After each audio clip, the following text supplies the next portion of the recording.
के भीमकाय अधिष्ठान पर शीश नवाया था। प्रासादाकार बहिर्मंडल के ऊपर सूच्यग्र समान उठते त्रिशिखरों को बार बार देखा था। फिर तो झांसी, ओरछा और आसपास के क्षेत्र मेरे मन में बसते चले गए। मैं बार बार आता रहा। समदृष्टा पुरोहित पौरोहित्य कर्म के बाद कलश में डूबे आम्र पल्लव से जल छिड़कता है। वह आश्वस्त करता है कि बूंदें सबको प्राप्त हों।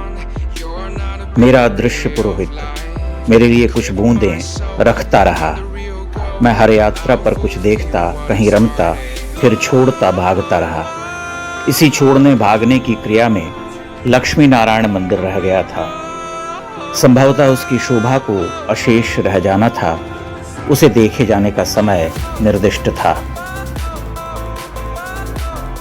पिछले दिनों मैं वहां पहुंचा। ओरछा का यह देवगृह चतुर्भुज मंदिर की ही तरह विंध्य की अपरदित चोटी पर स्थित है। बाहरी स्वरूप इसका भी प्रासाद जैसा है। एक ऊंचा प्राचीर इसे घेरता है।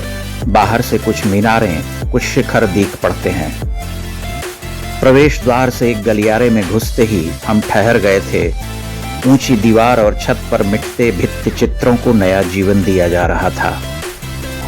कला की कुछ छात्राएं सीढ़ियों पर खड़ी होकर तल्लीनता से मिटते चित्रों की रेखाएं खींच रही थीं। मुझे सिस्टीन चैपल का इतिहास याद आया था, जहां महान माइकलएंजेलो बरसों तक भित्ति चित्र बनाते रहे थे। उस अद्वितीय कलाक्रम से इस सुधार कार्य की तुलना कैसे हो सकती है? किंतु मेरे सामने वह कथा कौंध गई थी। हर स्मृति के अपने संकेत होते हैं। हम भीतर धंसते चले गए और विस्मयकारी भित्ति चित्रों से सजे गलियारों को देखते रहे। ऐसा लगता है जैसे शतियों तक इस देवालय की सुध नहीं ली गई। आंगन के मध्य में, जहां से गर्भगृह का शीश उठता है, उसके आसपास काइयां जमकर ठोस हो गई हैं। फर्श का रंग हरा दिखता है। कोई भ्रम पाल सकता है कि कालीन बिछा है। मनमोहक गलियारों के कुछ हिस्से तो समय के थपेड़े सहकर भी पूर्ववत रह गए हैं। वहां सूर्य की किरणें नहीं आती। गुहा अंधकार पसरा हुआ है। उस अंधकार ने ही उन्हें अस्पृष्ट रखा है। एक चमत्कार ही कहिए। वहीं से पहले तल पर जाती हुई अर्धचक्राकार सीढ़ियां हैं। पहला तल एक खुली छत है। मध्य से एक मीनार उठती है जो ऊपर पूर्णता को प्राप्त करती हुई शिखर में ढल जाती है। कलश दिखाई पड़ता है। प्राचीर कलात्मक है। दो दिशा में स्तूपाकार शिखर हैं। झरोखे खुलते हैं। भावारण्य का ललाम रूप सुदूर क्षितिज में मिल जाता है। झरोखों से ओरछा का अप्रतिम सौंदर्य नजर आता है। इस वर्षा ने उसे हरे रंग से पोत दिया है। चतुर्भुज मंदिर के तीनों शिखर नजर आते हैं। छतरियां दिख पड़ती हैं। किले का भग्न वैभव भी सामने होता है। इन सब निर्माणों से परे बुंदेलखंड के वन प्रांतरों का विस्तार है। कितनी ही कथाओं को बुनते, कितने ही इतिहास को समेटते हुए वे वन कितने मोहक हैं।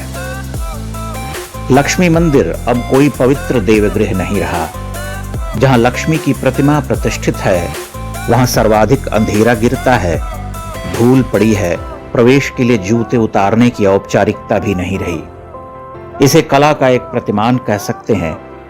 बुंदेला कला पर इस्लामिक मीनारों, छज्जों का प्रत्यक्ष प्रभाव है। सुना है जहांगीर से गाढ़ी मित्रता थी। उसके नाम का महल भी है। ओरछा के स्थितिबाह्य तीर्थ में अब तीर्थ जैसा कुछ रहा नहीं। कुछ देर के बाद हम देव परिसर से बाहर आ गए। पास ही बेतवा बहती है। धारासार वर्षा से नदी उमड़ाई है। एक ओर बहता हुआ जल पुराने टूटे हुए पुल के नीचे एकत्रित होकर छूटता है, तो लहरों पर लहरें सवार होती, पछाड़ खाती, लिपटती, टूटती, बहती जाती हैं। जल स्वच्छ है। इतना स्वच्छ कि चट्टानों से टकराकर बहती जलधारा में कूद जाने का मन करता है। बेतवा बुंदेलखंड का प्राण है।